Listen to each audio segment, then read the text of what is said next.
পৌঁছে গেলাম 250 বেডের সামনে।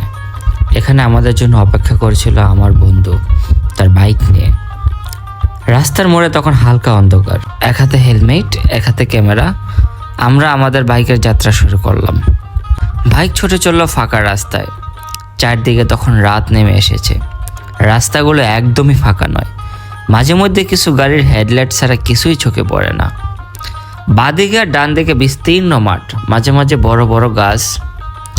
চাঁদের আলো পড়ে মাঠের উপর এক অদ্ভুত রূপের সৃষ্টি হয়েছে। বস্তুত দিনের বেলায় এই সৌন্দর্যগুলো হতো আরও স্পষ্ট হতো, কিন্তু রাতের রহস্যময় আলো আধারিতে মুগ্ধ হতে হয়। আমরা তখন যশোর এবং খুলনার হাইওয়ে দিয়ে এগিয়ে চললাম। তো কিছুক্ষণ পর আমরা শাহপুর এবং আমবিটার যেই লোকাল রাস্তাটা আছে সেটার ভিতর ঢুকে পড়লাম।